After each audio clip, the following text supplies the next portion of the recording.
الحمد لله نحمده ونصلي على رسوله الكريم وعلى آله وصحبه أجمعين أما بعد أعوذ بالله من الشيطان الرجيم بسم الله الرحمن الرحيم إنهم إن يظهروا عليكم يرجموكم أو يعيدوكم في ملتهم ولن تفلحوا إذا أبدا رب اشرح لي صدري ويسر لي أمري واحلل عقدة من لساني يفقهوا قولي اللهم ارحمنا بالقرآن العظيم۔ باب العلم انواریہ ایجوکیشنل سوسائٹی و جامعہ انواریہ حیدرآباد انڈیا کے زیر اہتمام تفسیر نصفی کی ویڈیو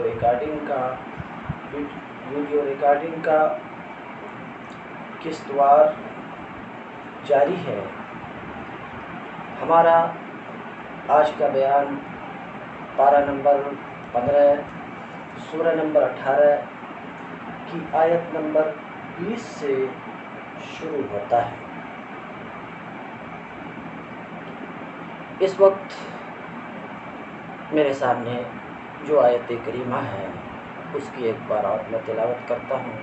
انہم ان یظہروا علیکم یرجموکم او یعیدوکم فی ملتہم ولن تفلحوا اذا ابدا۔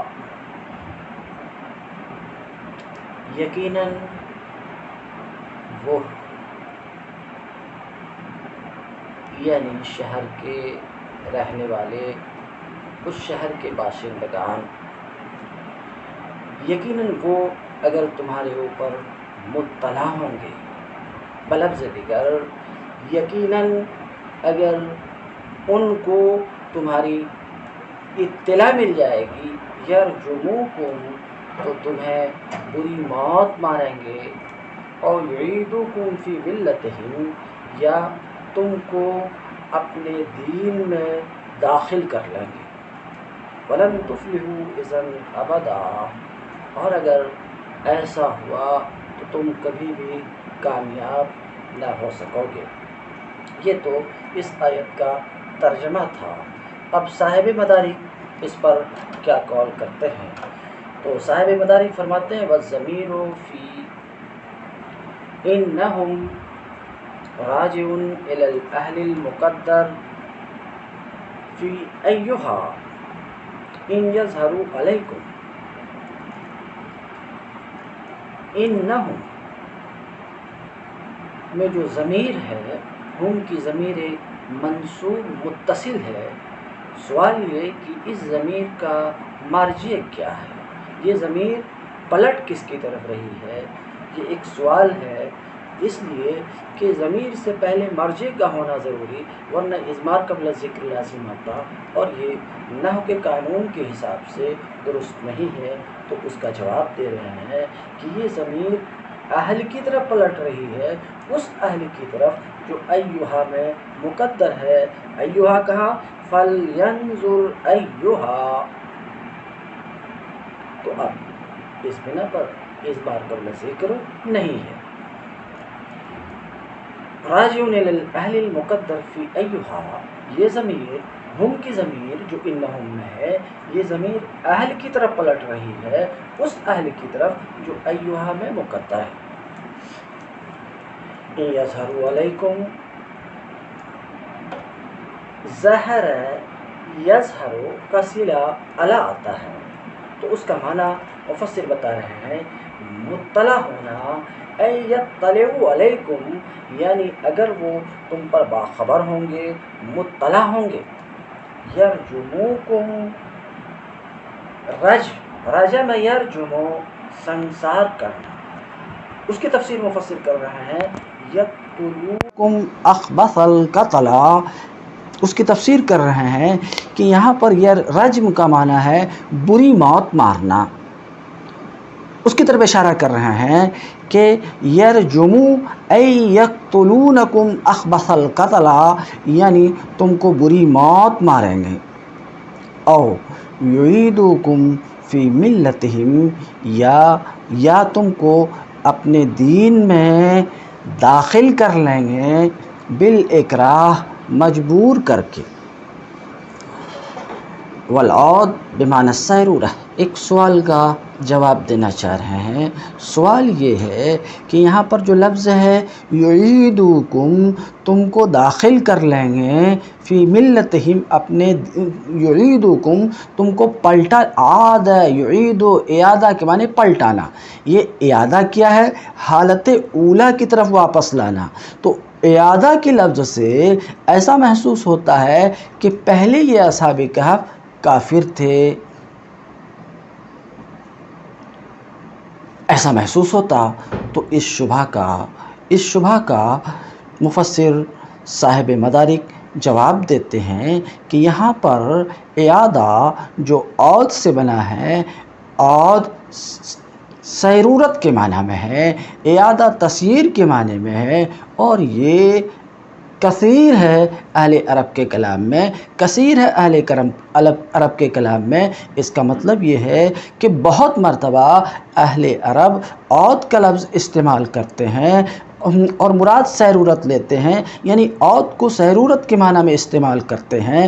اس بات کی طرف اشارہ کرنا چاہ رہے ہیں۔ تو یعیدکم فی ملتہم کا معنی یہ ہوا کہ تم کو اپنی ملت میں داخل کر لیں گے اگر انہیں تمہاری خبر ہوئی تو۔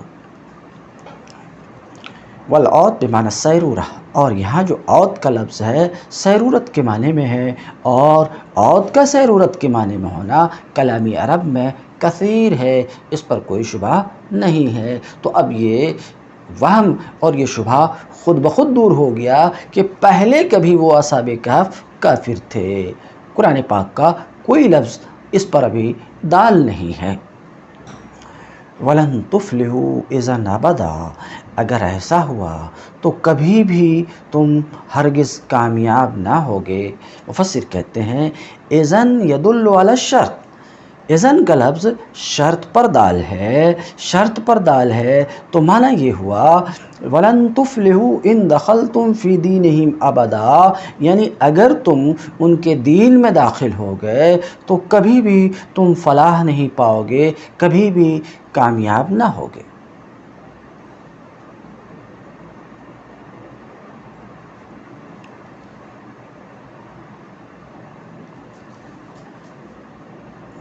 للہیت، اخلاص، محبت خدا کس چیز کا نام ہے؟ اس آیت میں بھی اشارہ ہے، اور اس سے پہلے بھی یہ بات گزر چکی کہ یہ اصحاب کہف اپنے دین کے لیے، اپنے رب کی رضا کے لیے ظالم بادشاہ کے سامنے اس کی مخالفت کی، اور بآواز بلند بادشاہ کے سامنے کہا کہ میرا رب تو وہی ہے جو آسمانوں اور زمین کا رب ہے، اس کے سوا میرا کوئی اور رب نہیں ہے۔ تو بادشاہ کے سامنے انہوں نے بے خوف و خطر اس بات کا اقرار کیا، اس بات کا اعلان کیا کہ میرا رب وہی ہے جو آسمانوں اور زمین کا رب ہے، اس کے سوا کسی اور کو رب میں مان نہیں سکتا ہوں۔ پھر جب بادشاہ کی طرف سے خطرہ لاحق ہوا تو اپنے ملک کو، اپنے وطن کو، اپنے اعلیٰ عہدے کو، کیونکہ حکومت میں ان کا انتہائی یہ بڑے عالی عہدے، بڑے اعلیٰ عہدے والے تھے، اپنے اعلیٰ عہدے کو چھوڑ کر اللہ کی رضا کے لیے، اپنے دین کی حفاظت کے لیے بے خوف و خطر اپنے وطن سے، اپنے ملک سے نکل کر ایک غار میں جا چھپے تاکہ ایمان کی حفاظت ہو۔ اس غار میں ایک عرصہ تک سو کے اٹھنے کے بعد اگر ان کو کوئی فکر دامنگیر ہوئی تو اس بات کی فکر کہ کہیں ایسا نہ ہو کہ شہر کے لوگوں کو ہماری خبر ہو جائے اور ہمیں اپنے دین میں داخل کریں، ہمیں اپنے دین میں داخل کر لیں، تو فکر اس گھڑی بھی، پہلے بھی اس گھڑی بھی فکر اگر دامنگیر ہوئی تو اپنے دین کی فکر دامنگیر ہوئی، اپنے ایمان کی حفاظت کی فکر دامنگیر ہوئی۔ اسے کہتے ہیں للہیت، اسے کہتے ہیں خوف خدا۔ وَكَذَلِكَ آثَرْنَا عَلَيْهِمْ أَنَّ وَعْدَ اللَّهِ حَقٌّ، اور اسی طریقے سے ہم نے ان پر اس زمانے کے لوگوں کو، اس شہر کے لوگوں کو مطلع کیا، باخبر کیا، اسی طریقے سے۔ کس طریقے سے؟ تو اس کو مفسر واضح کرتے ہیں، جس طریقے سے ہم نے ان کو غار میں سلایا اور ان کو غار میں اٹھایا، سمجھ رہے ہیں، اس لیے کہ اس میں حکمت تھی، اسی طریقے سے ہم نے ان پر، ان کے شہر کے لوگوں کو، اس زمانے والوں کو مطلع کیا۔ اسی طریقے سے ہم نے ان پر مطلع کیا، معنی یہ ہے کہ جس طریقے سے ہم نے انہیں سلایا اور ہم نے انہیں نیند سے اٹھایا، اسی طریقے سے ہم نے لوگوں کو ان کے حال پر مطلع کیا، ان پر مطلع کیا۔ اب اللہ رب العزت فرماتا کیوں مطلع کیا لوگوں کو؟ لِيَعْلَمُوا أَنَّ وَعْدَ اللَّهِ حَقٌّ، تاکہ لوگوں کو علم آ جائے، لوگوں کو یقین ہو جائے کہ اللہ کا وعدہ حق ہے۔ یہ جملہ، لیکن اس جملے پر گفتگو سے پہلے لِيَعْلَمُوا میں جو واو ضمیر مرفوع متصل ہے، یہ کون ہے؟ تو کہتے ہیں الذین اطلعناہم علی حالہم، یہ وہ لوگ ہیں جن کو ہم نے ان کے حال پر مطلع کیا، جن کو ہم نے ان کے حال سے باخبر کیا، یہ وہ لوگ ہیں۔ اس میں کون لوگ ہیں؟ بادشاہ ہیں اور اس ملک، اس شہر کے دوسرے لوگ جن کو ان کے حال کی اطلاع ہوئی۔ تو گفتگو یہ ہے کہ آثرنا علیہم، اسی طریقے سے ہم نے ان پر مطلع کیا، اصحاب کہف پر، اس زمانے کے لوگوں کو، اس شہر کے لوگوں کو مطلع کیا۔ کیوں مطلع کیا؟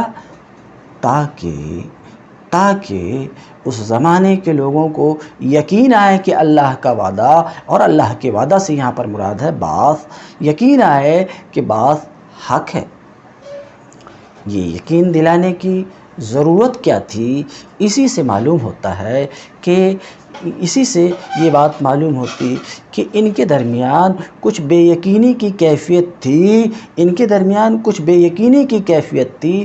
اللہ کے وعدہ یعنی بعث کے معاملے میں اس بے یقینی کی کیفیت ختم کر کے ان میں یقین پیدا کرنے کے لیے اللہ رب العزت نے لوگوں کو اصحاب کہف کے حال پر مطلع کیا۔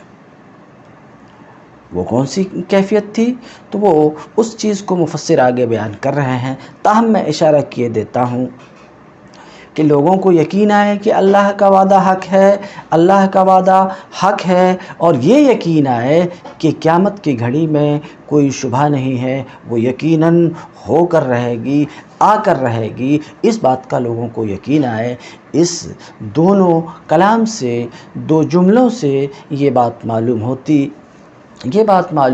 ہے کہ جس زمانے میں اصحاب کہف کو نیند سے بیدار کیا گیا، جس زمانے میں اٹھایا گیا، اس وقت اس شہر کے لوگوں میں بعث کے تعلق سے، ساتھ کے تعلق سے بے یقینی کی کیفیت تھی۔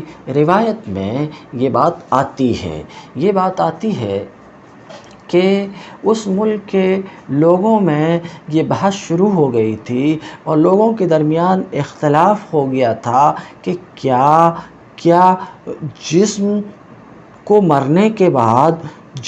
مرنے کے بعد دوبارہ اٹھایا جائے گا یا صرف روح اٹھائی جائے گی؟ اس بات میں اختلاف ہوا تھا، اور ایک بڑی تعداد اس بات کی قائل تھی کہ نہیں، مرنے کے بعد جسم کو نہیں اٹھایا جائے گا، صرف ارواح اٹھائی جائیں گی، ایک بڑی تعداد اس بات کے قائل تھی۔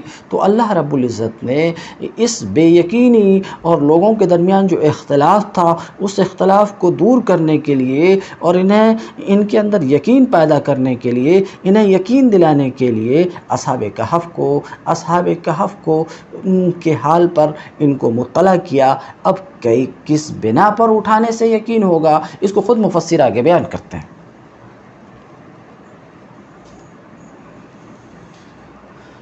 لیعلموا، تاکہ یقین آئے، تاکہ لوگوں کو معلوم ہو، کن کو؟ الذین اطلعناہم، ان لوگوں کو جن کو کہ ہم نے باخبر کیا اصحاب کہف کے حال پر، ان کو یقین آئے، ان کو علم ہو ان وعد اللہ حق، کہ اللہ کا وعدہ، اللہ کے وعدہ سے یہاں پر مراد ہے، اللہ کے وعد سے مراد ہے یہاں پر باس حق ہے، ہو کر رہے گا۔ اب سوال یہ ہے کہ ان کے حال پر اطلاع سے باس کے حق ہونے کا یقین کیسے ہوگا؟ اس کو مفسر بیان کرتے ہیں، لِأَنَّ حَالَهُمْ فِي نَوْمِهِمْ وَإِنْتِبَاهِهِمْ بَعْدَهَا كَحَالِ مَن يَمُوتُ ثُمَّ يُبْعَثُ، اس لیے کہ اصحاب کہف کا حال اپنے سونے میں اور سونے کے بعد اٹھنے میں اس شخص کے حال کی طرح ہے جسے موت آ جائے، جسے موت آ گئی اور جسے موت آ جائے اور مرنے کے بعد پھر اٹھایا جائے گا۔ کیا کہنا چاہ رہے ہیں؟ کہنا یہ چاہ رہے ہیں کہ ان کی حالت اس شخص کی طرح ہے جسے موت آ گئی اور مرنے کے بعد دوبارہ زندہ کیا جائے گا۔ کس طریقے سے حالت ہے؟ بات بالکل واضح ہے۔ گھنٹے 2 گھنٹے، دن 2 دن کے لیے انہوں نہیں سوئے تھے، بلکہ سینکڑوں سال کے لیے، اور جمہور کے قول کے مطابق اگر قول کیا جائے تو 309 سال تک سوئے رہے، اور سو کر سلامتی کے ساتھ، صحت کے ساتھ بیدار ہوئے، قریب ویسے ہی جیسے کہ تھے۔ بال داڑھیوں کا بڑھ جانا یہ ایک الگ معاملہ ہے، ویسے ہی نیند سے بیدار ہوئے جیسے کہ سوئے تھے۔ تو اب ان کا حال ویسے ہی جیسے کہ لوگ کو مر گئے ہوں اور مرنے کے بعد دوبارہ اٹھایا جائے۔ تو اب ان کے حال سے اس بات کے اوپر استدلال بالکل درست ہے کہ جس طریقے سے اللہ رب العزت اصحاب کہف کو سینکڑوں سال سلا کر اٹھانے پر قادر ہے، اسی طریقے سے اللہ رب العزت مردے کو قبروں سے اٹھانے پر بھی قادر ہے۔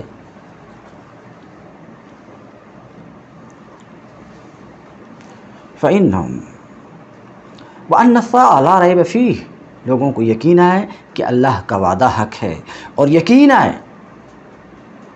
ان السَّاعَةَ، ان وعد اللہ پہ معطوف ہے، اور معطوف علیہ لیعلموا کے تحت ہے، تو ظاہر سی بات ہے وَأَنَّ السَّاعَةَ بھی لیعلموا کے تحت ہے کہ لوگوں کو یقین آئے کہ ساعہ یعنی قیامت کی گھڑی، لا ریب فیہ، اس میں کوئی شبہ نہیں ہے، وہ آ کر رہے گی۔ کیونکہ لوگ استدلال کر رہے ہیں، لوگ استدلال کرتے ہیں، لوگ استدلال کریں ان کے حال سے باس کی صحت پر۔ اذ یتنازعون بینہم امرہم، متعلق بآثرنا، اس سے افادہ کرنا چاہ رہے ہیں کہ اذ یتنازعون کا تعلق آثرنا سے ہے، تو پوری بات یہ ہوئی وَكَذَلِكَ آثَرْنَا عَلَيْهِمْ اِذْ يَتَنَازَعُونَ، اور اسی طریقے سے ہم نے لوگوں کو اصحاب کہف کے حال پر مطلع کیا اس وقت جب کہ اس زمانے کے لوگ، اس شہر کے لوگ آپس میں تنازع کر رہے تھے، اختلاف کر رہے تھے، امرہم اے امر دینہم، اپنے دین کے معاملے میں، تو معلوم ہوا کہ لوگوں کے درمیان اس شہر میں، اس ملک میں، اس زمانے میں لوگوں کے درمیان اختلاف ہو رہا تھا بعض کے معاملے میں. تو اللہ رب العزت نے ان کے حال پر، اصحاب کہف کے حال پر لوگوں کو مطلع کیا. اذ یتنازعون یہ آثرنا سے متعلق ہے، تو پوری بات یہ ہو گئی آثرناہم علیہم حین یتنازع اہل ذلک الزمان. ہم نے لوگوں کو ان کے حال پر مطلع کیا اس وقت جب اس زمانے کے لوگ تنازع کر رہے تھے بینہم آپس میں، امرہم ای امر دینہم اشارہ کرنا چاہ رہے ہیں، مضاف مقدر ہے، اپنے دین کے معاملے میں، اپنے دین کے معاملے میں اختلاف کر رہے تھے. وَيَخْتَلِفُونَ فِي حَقِيقَةِ الْبَعْثِ اور بعض کی حقیقت میں اختلاف کر رہے تھے، بعض کی حقیقت میں اختلاف کر رہے تھے. ان میں سے کوئی تو یہ کہہ رہا تھا، بعض تو یہ کہہ رہے تھے تُبْعَثُ الْأَرْوَاحُ دُونَ الْأَجْسَادِ، ارواح اٹھائی جائیں گے، اجساد نہیں. بعض مرنے کے بعد دوبارہ اٹھایا جانا، دوبارہ زندہ کیا جانا. تو اس وقت اختلاف یہ تھا کہ کچھ لوگ یہ کہہ رہے تھے کہ صرف ارواح، روحیں اٹھائی جائیں گی، اجسام نہیں اٹھائے جائیں گے. کچھ لوگ اس بات کے قائل تھے. وبعض اور کچھ لوگ ایسا کہہ رہے تھے،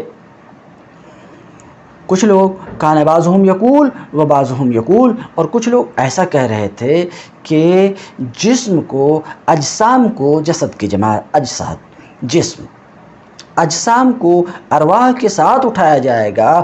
یعنی ایسا نہیں ہے کہ صرف روح کا باعث ہوگا، مرنے کے بعد صرف روح اٹھائی جائے گی، ایسا نہیں ہے، بلکہ یہ ہے کہ جسم اٹھائے جائیں گے روح سمیت. لِيَرْتَفِعَ الاختلاف،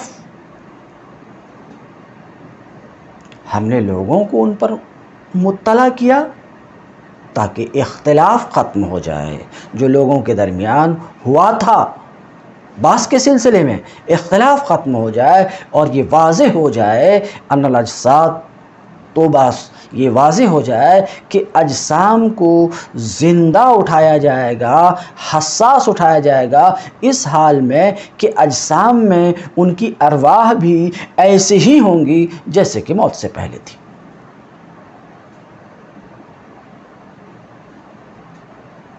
فقالوا حين توفى الله أصحاب الكهف،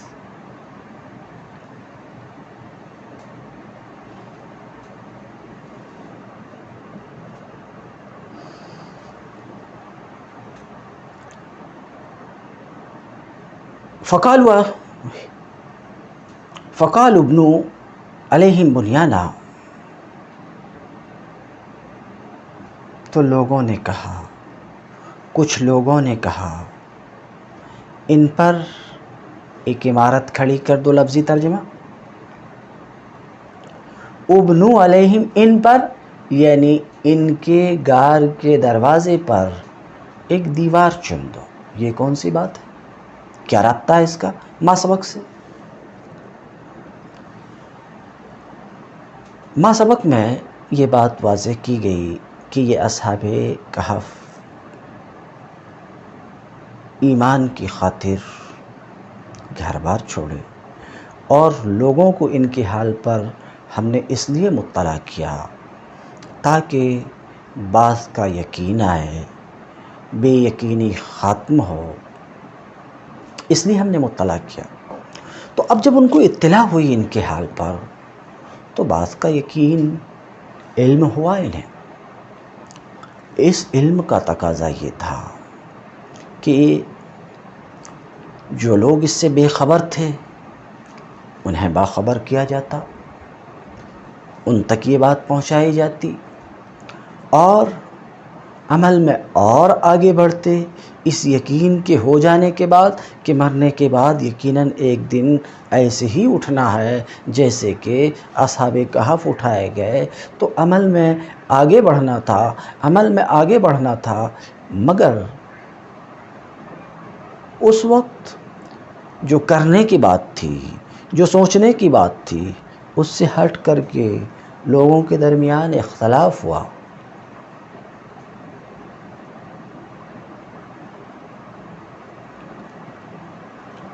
اس شہر کے اس زمانے کے لوگوں کے درمیان اختلاف ہوا. کیا؟ اور یہ اختلاف کب ہوا؟ اصحاب کہف کی موت کے بعد لوگوں کے درمیان اختلاف ہوا. اختلاف کیا ہوا؟ اختلاف یہ ہوا کہ اصحاب کہف کے ساتھ مرنے کے بعد کیا برتاؤ کیا جائے. مطلب یہ ہے کہ وہ غار میں سوئے تھے، اللہ نے ان کو اٹھایا، پھر غار میں سوئے، تو آیا غار کا جو منہ ہے صرف منہ کو بند کر دیا جائے، یا یہ کہ منہ کو بند کیے جانے کے بعد اس سے متصل ایک مسجد بنائی جائے.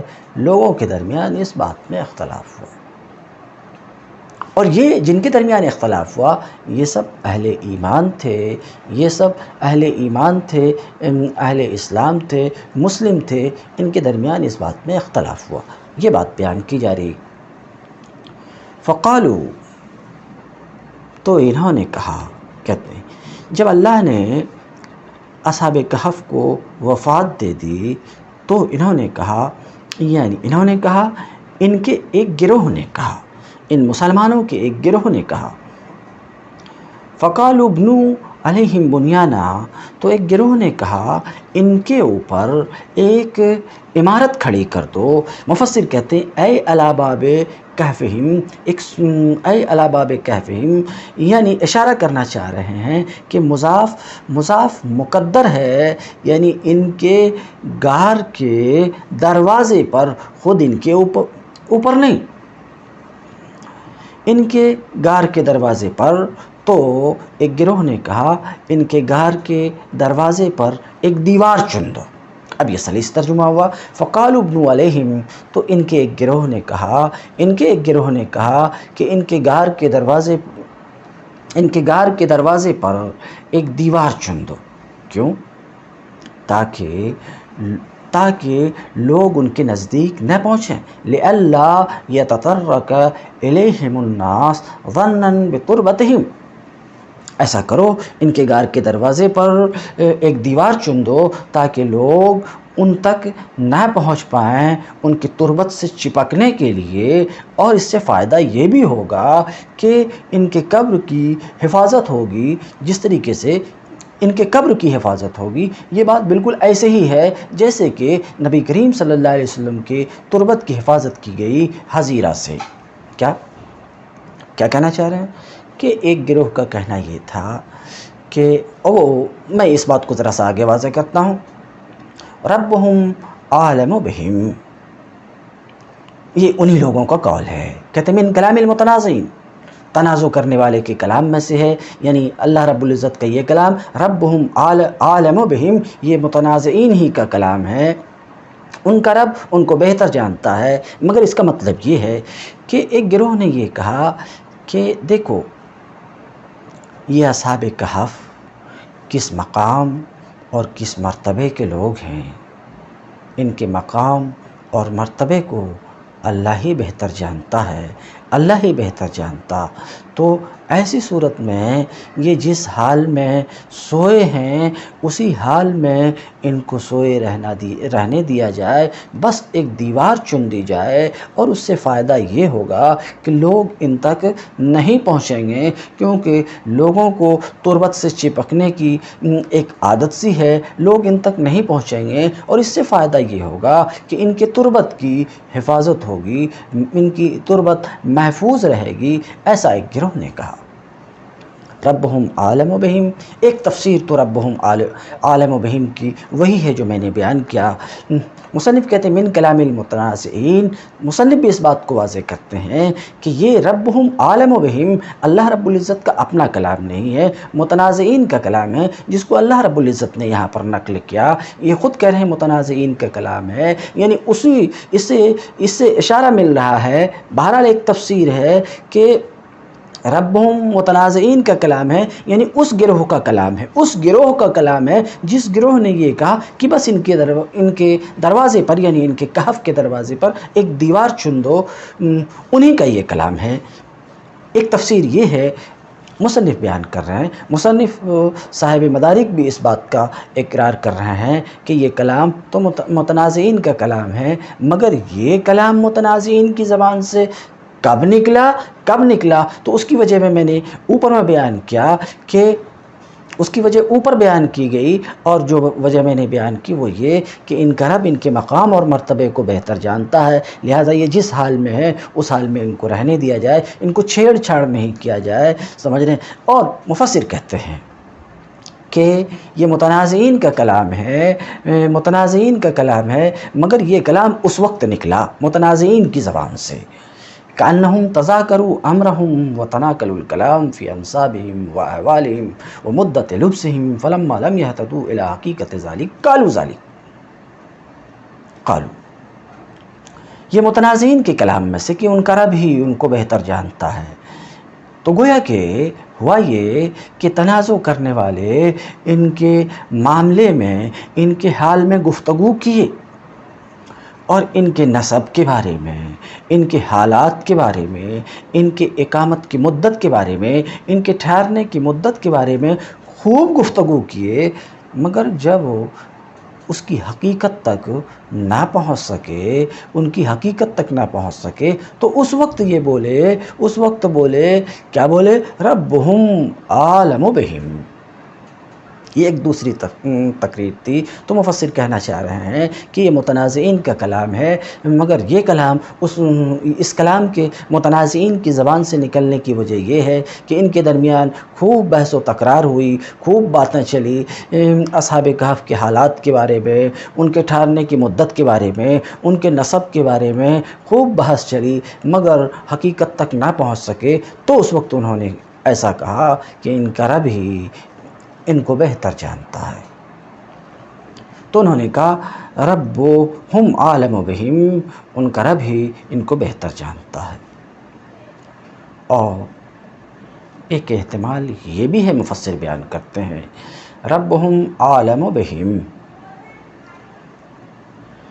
تو ایک تو یہ اوپر میں کہ متنازعین کے کلام میں سے، دوسرا کہتے ہیں یہ بھی احتمال ہے اس کا یہاں پہ کہ یہ اللہ عز و جل کا اپنا کلام ہے، ردًا لقول الخائضین فی حدیثہم، ان کی گفتگو میں مشغول ہونے والے کے قول کو رد کرنے کے لیے۔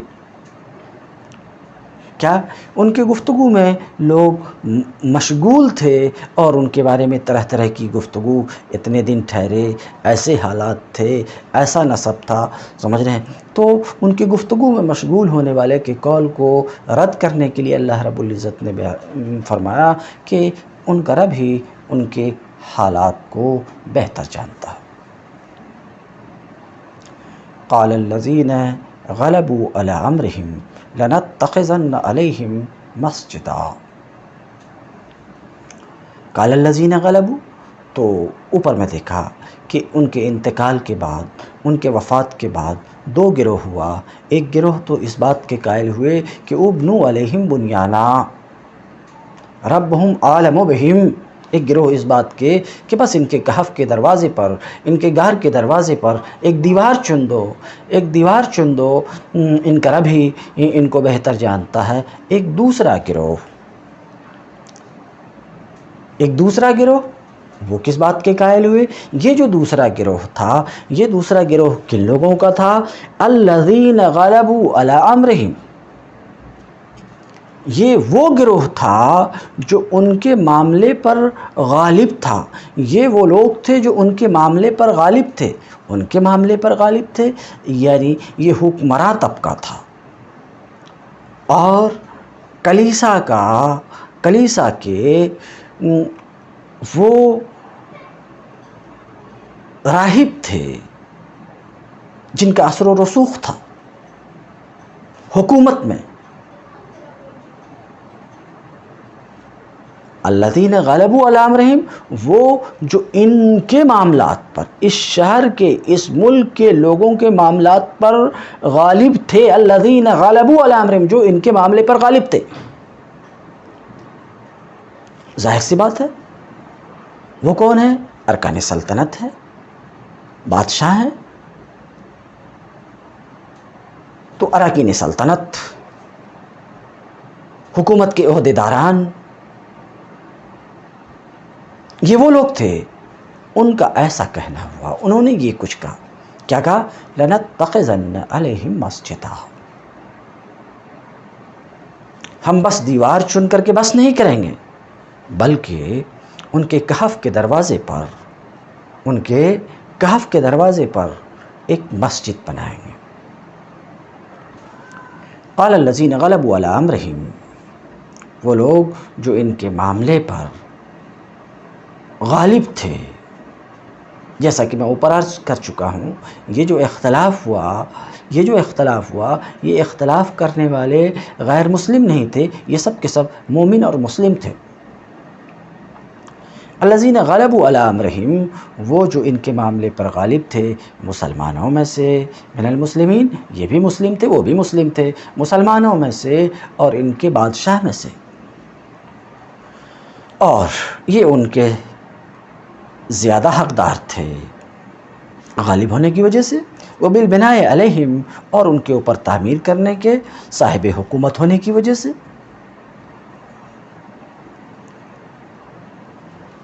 بالبناء علیہم، اور وہاں غار کے دروازے پر تعمیر کرنے کے زیادہ حقدار تھے۔ انہوں نے یہ کہا، لَنَتَّخِذَنَّ عَلَيْهِمْ مَسْجِدًا، ہم ضرور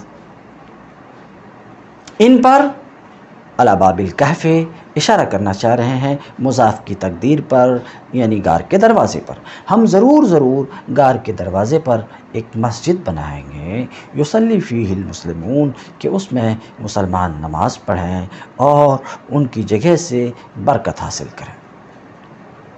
بہرحال بات واضح ہو چکی، ایک گروہ نے یہ کہا کہ نہیں، ہم تو دروازے پر ایک مسجد بنائیں گے، اور مسجد بنانے کا مقصد یہ ہے کہ اس کے قرب سے لوگ برکت حاصل کریں۔ اس تفسیر سے جو مفسر نے کی، جس کو آپ نے سنا، اس تفسیر سے یہ بات معلوم ہوئی کہ بزرگوں کے قرب سے برکت حاصل کرنے کا تصور، بزرگوں سے فیض حاصل کرنے کا تصور، یہ جدید تصور نہیں ہے، بلکہ بہت قدیم تصور ہے۔ ہمارے نبی صلی اللہ علیہ وسلم کی آمد سے پیشتر بھی یہ تصور تھا، جیسا کہ اس آیت سے یہ بات معلوم ہوتی جس کو مفسر واضح کرتے ہیں۔ تو اس تفسیر سے یہ بات واضح ہوئی کہ بزرگوں کے قرب سے برکت حاصل ہوتی ہے، اور ایسا تصور یہ قدیم تصور ہے، یہ جدید تصور نہیں ہے۔ تو اس لوگوں کے معاملات پر غالب رہنے والے، انہوں نے کہا کہ ہم تو ایک مسجد کی تعمیر کریں گے۔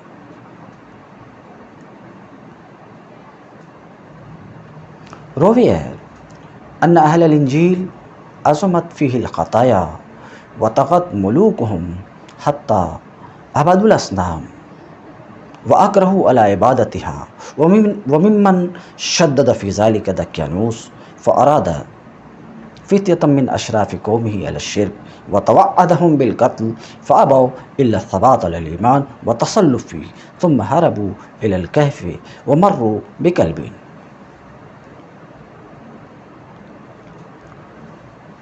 اوپر جو باتیں گزری تو عام لوگوں کے لیے ذرا ایک پیچیدگی رہتی، ایک شہر کے بادشاہ نے بھگایا اور دوسرے شہر کا بادشاہ ان کے پاؤں پڑ رہا ہے، اسی شہر کا بادشاہ پاؤں پڑ رہا، حالانکہ اس ملک میں اصحاب کہف سے سینکڑوں سال پہلے سے اسلام تھا، مسیح کے ماننے والے تھے۔ میں ایک سوال کا جواب دے دیتا ہوں، اسلام اس ملک میں پہلے سے اسلام تھا، یہ اس جملے سے ہمارے طلباء کو دقت نہیں ہونی چاہیے، اس جملے سے کہ اسلام تو اس وقت آیا جب ہمارے نبی آئے تو پہلے کہاں اسلام تھا، ایسا ہمارے طلباء کو شبہ نہیں ہونا چاہیے۔ یہ بات شبہ نہیں ہونی چاہیے۔ ایک جملے میں اسلام اللہ تعالیٰ کا قدیم ترین دین ہے، اسلام اللہ تعالیٰ کا پہلا دین ہے۔ آدم علیہ السلام سے لے کر نبی کریم صلی اللہ علیہ وسلم تک ہر نبی کا دین اسلام ہی تھا، ہر نبی کا دین اسلام ہی تھا، اور ہر نبی کے پیروکار اور خود نبی بھی مسلم تھے۔ بئی معنی ہم نے کہا کہ اس شہر میں اسلام اصحاب کہف سے سینکڑوں سال پہلے سے ہی اسلام کا لوا، اسلام کا جھنڈا، اسلام کا پرچم لہرا رہا تھا، اسلام کے ماننے والے تھے، مسلم تھے۔ تو مسلم کے ہوتے ہوئے اصحاب کہف کو بھاگنا کیوں پڑا؟ اس کی طرف ایک روایت ذکر کر کے اشارہ کرنا چاہ رہے ہیں اور اس پیچیدگی کو دور کرنا چاہ رہے ہیں۔ مفسر کہتے ہیں روی ان اہل الانجیل عظمت فیہم الخطایا، روایت میں آیا ہے، بیان کیا گیا ہے کہ اہل انجیل یعنی نصارہ، جسے ہم عیسائی کہہ سکتے ہیں لوگوں کے بولنے سے، روایت کی گئی کہ اہل انجیل میں، انجیل کے ماننے والوں میں، نصارہ میں جرائم کی بہتات ہوئی، یعنی نصارہ میں جرائم کی بہتات ہوئی اور ان کے بادشاہوں نے سرکشی کی، یہاں تک کہ بت کو پوجنے لگے، حتی عبد الاسنام، یہاں تک کہ بت کو پوجنے لگے، وَأَكْرَهُ عَلَىٰ عِبَادَتِهَا، اور بت کی عبادت پر خود بت کو پوجنے لگے، وَأَكْرَهُ عَلَىٰ عِبَادَتِهَا، اور بادشاہان دوسروں کو بتوں کی عبادت پر مجبور کیے، دوسروں کو بتوں کی عبادت پر مجبور کیے۔ وَمِمَّنْ شَدَّدَ فِي ذَلِكَ، اس معاملے میں جس نے شدت سے کام لی، بڑی سختی کی، ممن شدد فی ذالک، اس معاملے میں جس نے شدت اختیار کی، دقیانوس، وہ دقیانوس ہے، یعنی کئی بادشاہان بتوں کی پوجا کیے اور دوسرے بادشاہ بتوں کی پوجا کیے، دوسروں کو بھی بتوں کی پوجا پر مجبور کیے، مگر اس معاملے میں جس نے زیادہ سختی سے کام لیا اس بادشاہ کا نام دقیانوس تھا۔ فَأَرَادَ فِتْيَةً مِّنْ أَشْرَافِ قَوْمِهِ عَلَى الشِّرْكِ، تو اس نے اپنی قوم کے اشراف میں سے کچھ جوانوں کو شرک پر مجبور کرنا چاہا۔ فَأَرَادَ فِتْيَةً مِّنْ أَشْرَافِ قَوْمِهِ عَلَى الشِّرْكِ، تو اس نے اپنی قوم کے اشراف میں سے کچھ جوانوں کا شرک چاہا، مشرک بنانا چاہا۔ وَتَوَعَّدَهُمْ بِالْقَتْلِ، اور ان کو قتل کی دھمکی دی۔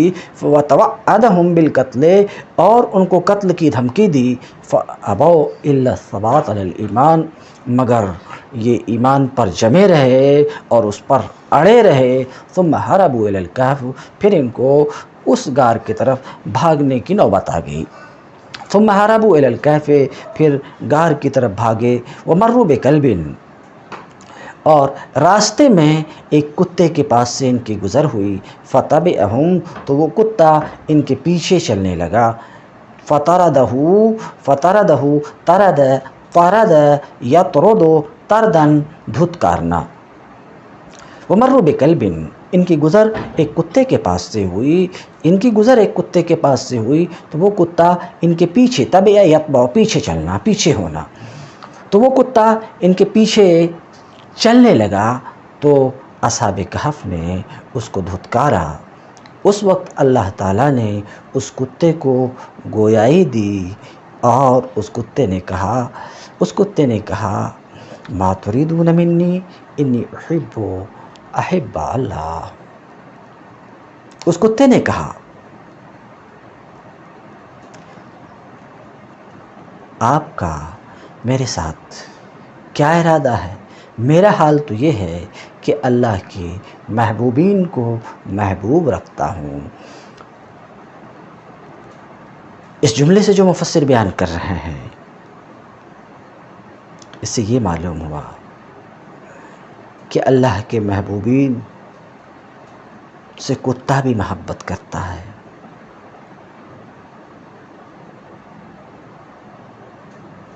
مگر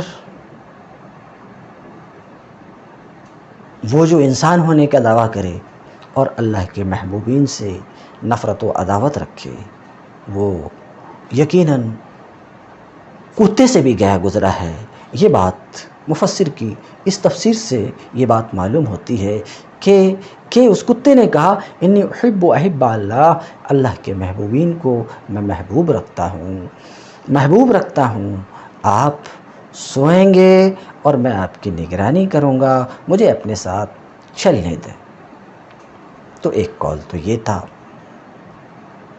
اصحاب کہف کے ساتھ کتے کے ہونے کے سلسلے میں۔ ایک دوسرا قول بھی ہے وقیل مروا برائن معہ، ایک قول یہ ہے کہ راستے میں ان 6 جوانوں کی 7 میں سے 6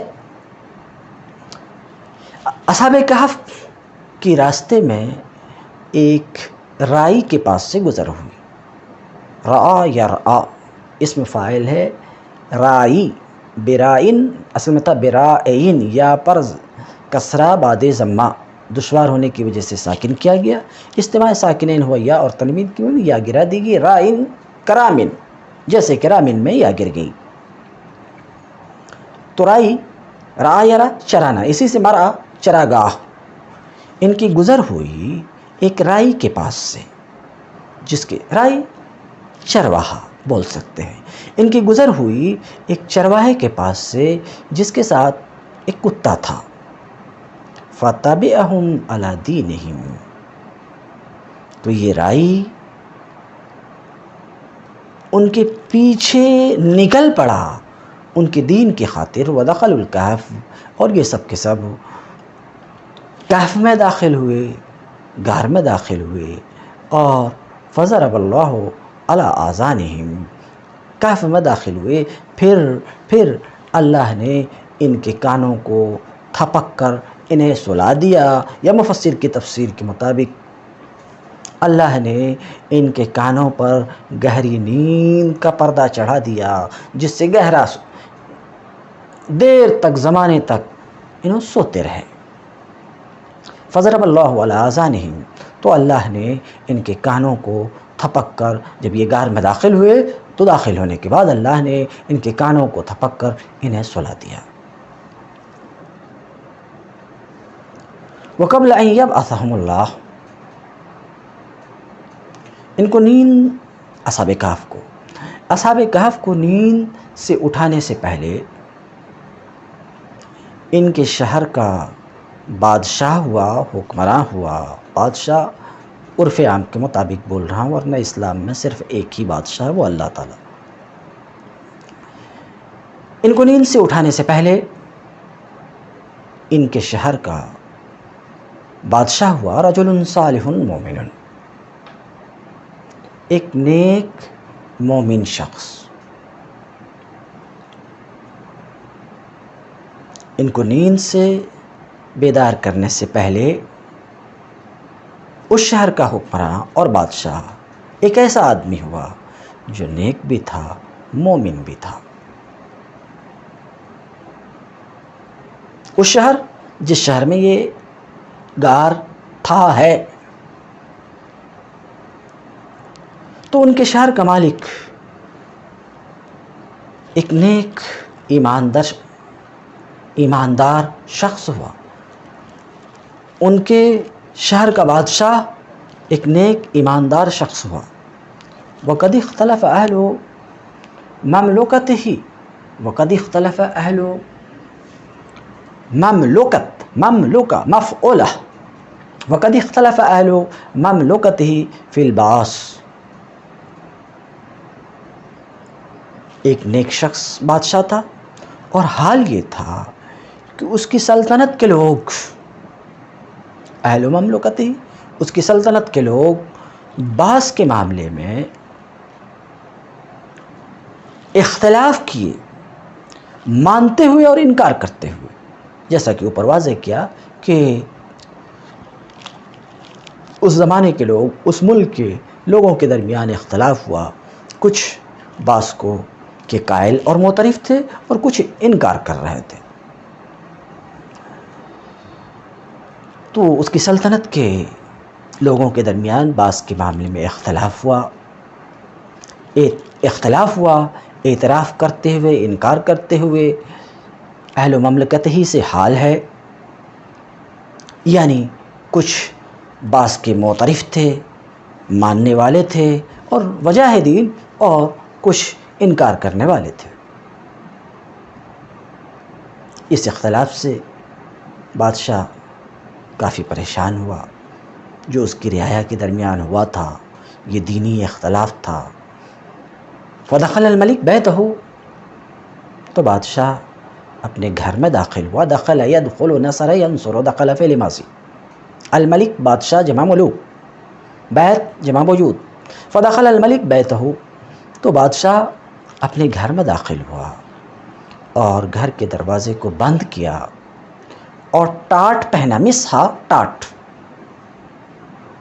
ولبس، لبس یلبس پہننا، ولبس مسحا اور ٹاٹ پہنا، وجلس علی رماد اور راکھ پر بیٹھا، جلس یجلس، وسأل ربہ اور اپنے رب سے دعا کی۔ تو بادشاہ اپنے گھر میں داخل ہوا، اپنے دروازے کو بند کیا، ٹاٹ پہنا، راکھ پر بیٹھا اور ہاتھ اٹھا کر اپنے رب سے دعا کی کہ لوگوں کی خاطر حق واضح کر دیا جائے۔ اپنے رب سے دعا کی کہ رب تبارک تعالیٰ لوگوں کے لیے حق کو واضح کر دے۔ فَأَلْقَى اللَّهُ فِي نَفْسِ رَجُلٍ مِّن رُؤْيَانِهِ، تو اللہ رب العزت نے ان کے رویان میں سے ایک شخص کے دل میں یہ خیال ڈالا۔ فَأَلْقَى يُلْقِي، القا ڈالنا، نفس دل، رجل رجال جمع، رویان رائی کی جمع، چرواہا نگہبان۔ تو اللہ تعالیٰ نے ان کے چرواہوں میں سے ایک شخص کے دل میں خیال ڈالا۔ کون سا خیال آگے آ رہا؟ ایک شخص کے دل میں ڈالا، فہدم، تو اس شخص نے غار کے منہ کو بند کرنے والی دیوار کو ڈھا دیا۔ فہدم، تو اس نے ڈھا دیا اس دیوار کو جس سے غار کا منہ بند کیا گیا تھا۔ ذرا ایک منٹ ٹھہرتے ہیں۔ تو اس شخص نے اس دیوار کو ڈھا دیا جس سے غار کا منہ بند کیا گیا تھا۔ سوال یہ کہ غار تو پہاڑ میں تھا، اس غار کا منہ کیسے بند ہوا؟ یہ بات نیچے آ رہی، میں صرف اشارے میں کہہ دیتا ہوں۔ جب یہ جوان اپنا ملک چھوڑ کر، اپنے عہدے کو چھوڑ کر، اپنے بادشاہ کو چھوڑ کر فرار ہوئے، تو بادشاہ کو فرار ہوئے اور غار میں پناہ لیے، تو بادشاہ کو خبر ہو گئی کہ یہ غار میں پناہ گزین ہیں۔ بادشاہ کو سخت غصہ آیا اور غصہ کے عالم میں اس نے فیصلہ کیا کہ ان کی سزا یہ ہے کہ غار کے منہ کو بند کر دیا جائے اور اسی میں تڑپ کر مرتے رہیں۔ ایسا اس کا فیصلہ ہوا۔ تو اس فیصلے کے تحت اس نے ایک شخص کو بھیجا، خوش قسمتی کہ وہ شخص ذرا دل کا اچھا تھا، تو اس نے غار میں جو پناہ گزین لوگ تھے ان کا نام، ان کے حالات لکھ کر ایک صندوق میں ڈال کر وہیں رکھ دیا اور بادشاہ کے حکم کے مطابق اس غار کے منہ کو بند کیا۔ اس طریقے سے غار کا منہ بند ہوا تھا۔ فَأَلْقَى اللَّهُ فِي نَفْسِ رَجُلٍ مِّن رُؤْيَانِهِمْ، تو اللہ نے ان کے چرواہوں میں سے ایک شخص کے دل میں ڈالا، تو اس نے فہدم ما صد بھی، تو اس نے ڈھایا اس دیوار کو جس سے غار کا منہ بند کیا گیا تھا۔ کیوں ڈھایا؟ تاکہ اس غار کو اپنی بکریوں کے لیے باڑا بنائے۔ بات صاف ہو گئی۔ ایک شخص کے دل میں یہ خیال آیا کہ اس غار کو اپنی بکریوں کے لیے باڑا بنایا جائے، مگر اتفاق سے اس غار کے منہ پر ایک دیوار تھی، تو اس دیوار کو ڈھا دیا تاکہ وہ اپنی بکریوں کے لیے باڑا بنا سکے۔ اب جب یہ اصحاب کہف نیند سے بیدار ہوئے تو اس وقت دیوار نہیں تھی، دیوار گر چکی تھی، ڈھا دی گئی تھی، اور اصحاب کہف کو کھانے کی ضرورت تھی۔ تو پھر کیا ہوا؟ وَلَمَّا دَخَلَ الْمَدِينَةَ مَنْ بَعَثُوهُ لِإِبْتِيَاءِ الطَّعَامِ وَأَخْرَجَ الْوَرِكَ وَكَانَ مِنْ ضَرْبِ دَكْيَانُوسَ اتَّهَمُوهُ بِأَنَّهُ وَجَدَ كَنْزًا فَذَهَبُوا بِهِ إِلَى الْمَلِكِ فَقَصَّ عَلَيْهِ الْقِصَّةَ فَانْطَلَقَ الْمَلِكُ وَأَهْلُ الْمَدِينَةِ مَعَهُ وَأَبْصَرُوهُمْ وَحَمِدُوا اللَّهَ عَلَى الْآيَةِ الدَّالَّةِ عَلَى الْبَعْثِ ثُمَّ قَالَ، اور جب یملیخا شہر میں داخل ہوئے، یملیخا ما سبق میں یہ تفسیر گزر چکی ہے کہ اصحاب کہف میں سے وہ جن کو کہ اصحاب کہف نے کھانا لانے کے لیے شہر بھیجا تھا، اس کا نام یملیخا ہے مفسر کی تفسیر کے مطابق۔ وَلَمَّا دَخَلَ الْمَدِينَةَ، جب شہر میں داخل ہوئے، وہ جب شہر میں آئے، وہ جن کو اصحاب کہف نے کھانا خریدنے کے لیے بھیجا تھا، وَأَخْرَجَ الْوَرِكَ، اور انہوں نے یعنی یملیخا نے چاندی نکالا جو دقیانوسی سکہ تھا، وَكَانَ مِنْ ضَرْبِ دقیانوس، چاندی کا سکہ نکالا جو دقیانوسی سکہ تھا۔ پھر سے ترجمہ کیے دیتا ہوں۔ جب شہر میں داخل ہوئے، وہ جن کو اصحاب کہف نے کھانا خریدنے کے لیے بھیجا تھا اور چاندی کا دقیانوسی سکہ نکالا انہوں نے دکاندار کو پیش کرنے کے لیے، اتہموہ، تو لوگوں نے اس پر تہمت لگائی یملیخا پر کہ اس کو کوئی نہ کوئی خزانہ ملا، بِأَنَّهُ وَجَدَ كَنْزًا، کہ انہوں نے کوئی نہ کوئی خزانہ پایا ہے۔ فَذَهَبُوا بِهِ إِلَى الْمَلِكِ، مختصر یہ کہ لوگ اسے بادشاہ کے پاس لے گئے یملیخا کو، فَقَصَّ عَلَيْهِ الْقِصَّةَ، تو یملیخا نے بادشاہ کو سارا ماجرا سنایا جو اصحاب کہف کے ساتھ ہوا تھا۔ فَانْطَلَقَ الْمَلِكُ وَأَهْلُ الْمَدِينَةِ مَعَهُ، تو بادشاہ خود اور شہر کے لوگ اس کے ساتھ روانہ ہوئے غار کی طرف۔ وَأَبْصَرُوهُمْ، اور تمام لوگ بادشاہ اور دیگر شہر کے لوگوں نے ان کو دیکھا، اصحاب کہف کو دیکھا۔ وحمد اللہ، اور ان سب لوگوں نے اللہ کا شکر ادا کیا۔ حمد یحمد، حمدن تعریف کرنا بھی، شکر کرنا بھی، جیسا شکر حمد کے معنی تعریف کے تو مشہور و معروف ہے، مگر حمد شکر کے معنی میں بھی آتا ہے، جیسا کہ آپ کہتے ہیں کھانا کھانے کے بعد الحمدللہ الذی اطعمنا، تو ظاہر سی بات ہے وہاں پر حمد شکر کے معنی میں ہے۔ وحمد اللہ علی الآیۃ الدالہ علی البعث، اللہ کا شکر ادا کیے اس نشانی پر جو بعث کی دلیل ہے۔ ثم قالت الفتیہ للملک، پھر جوانوں نے جو غار میں پناہ گزین تھے، جوانوں نے بادشاہ سے کہا، نستودعک اللہ ونعیذک بہ من شر الجن والانس، اے بادشاہ ہم آپ کو اللہ کی حفظ و امان میں دیتے ہیں، ونعیذک بہ، اعاذ یعیذ اعاذہ، اور اس کی پناہ میں دیتے ہیں جن و انس کے شر سے۔ ثم رجعوا الی مضاجعہم، پھر یہ سب اپنی خوابگاہوں کی طرف پلٹے۔ وتوفى اللہ انفسہم، اور اللہ نے ان کے ارواح قبض کر لیے۔